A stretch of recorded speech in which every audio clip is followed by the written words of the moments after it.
अटल जी की सरकार ने निर्णय किया था कि आतंकवाद को समाप्त करें। काफी मंथन हुआ, मंथन के बाद तय हुआ कि मजबूत कानूनी संरचना खड़ी करनी पड़ेगी जिससे इनको सजा कराई जाए। कानूनी संरचना खड़ी करने के लिए पोटा का कानून लाना, एक कांग्रेस पार्टी ने विरोध किया। मैं आज वो है नहीं, मगर पूछना चाहता हूं, पोटा का कानून का विरोध किसको बचाने के लिए किया था? खैर, उन्होंने तो विरोध किया, राज्यसभा में गिर गया। अटल जी का संकल्प मजबूत था, भाजपा का संकल्प मजबूत था। पोटा कानून संयुक्त सदन सेशन में पारित कर दिया गया और पोटा का कानून आया, इसका अमल शुरू। मान्यवर, एक कांग्रेस पार्टी ने इसके घोषणा पत्र में लिखा कि हम पहली कैबिनेट में पोटा का कानून रद्द कर देंगे। अब मैं तो कई बार ऐसा सोच ही नहीं सकता, तो मुझे लगा ये झूठ मूठ का वादा कर रहे। और मान्यवर देखिए, पहली कैबिनेट में ही इन्होंने पोटा के कानून को रद्द कर दिया। और कांग्रेस टेररिस्ट की बात करी, टेररिज्म की बात करी, आप तो उसका पोषण करने वाली पार्टी हो। मान्यवर, इसके बाद क्या हुआ? 2005 में रामलल्ला के टेंट पर हमला हुआ। मंदिर उस वक्त नहीं बना था। मुंबई लोकल ट्रेन में 7 धमाके हुए, 187 लोग मारे गए। डोडा में हमले हुए, 34 हिंदू मारे गए। हैदराबाद में धमाके हुए, 44 लोग मारे गए। 2005 रामलल्ला का टेंट, 2006 मुंबई ट्रेन, डोडा 2006, 2007 2 बम धमाके हैदराबाद में, 44 लोग मारे गए। 7 यूपी में धमाके हुए, 13 लोग मारे गए।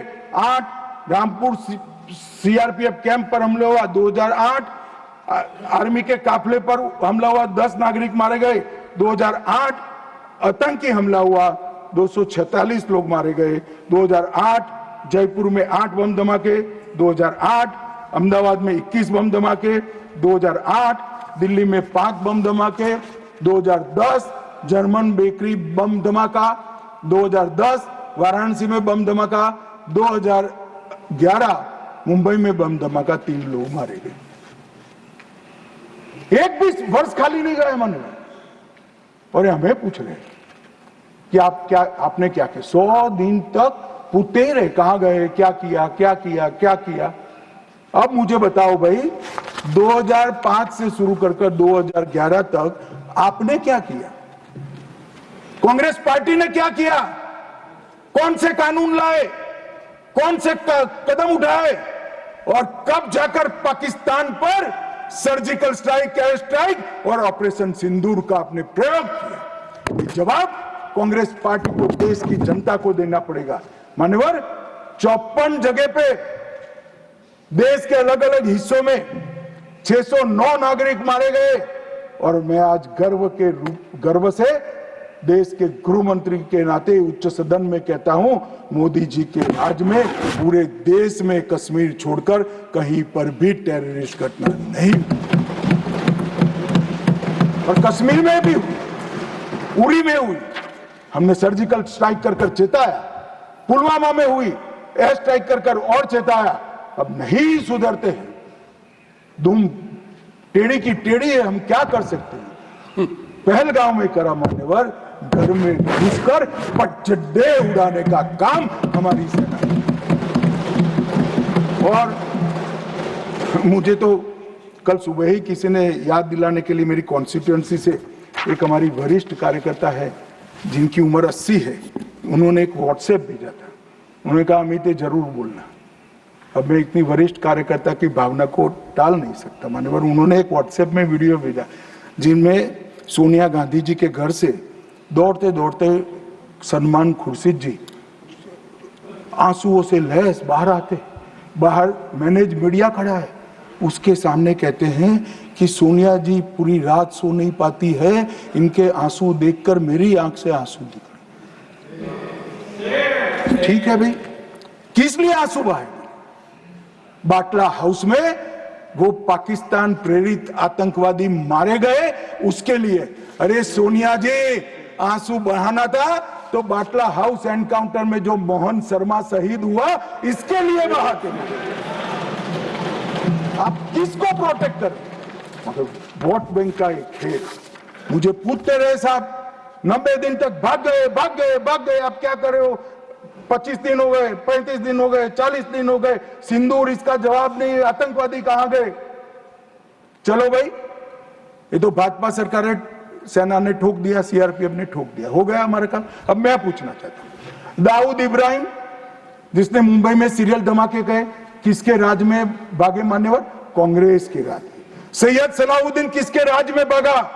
कांग्रेस के राज में। टाइगर मेमन किसके राज में भागा? कांग्रेस के। अनीस इब्राहिम किसके राज में भागा? रियाज भटकल किसके राज में भागा? कांग्रेस। इकबाल भटकर किसके राज में भागा? मिर्जा सादाब किसके राज में भागे? और इसका हिसाब कौन देगा?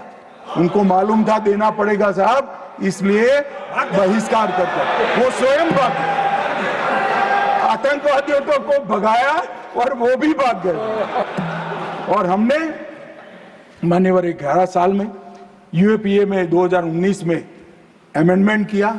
इसके तहत, अमेंडमेंट के तहत 57 लोगों को आतंकवादी घोषित किया है।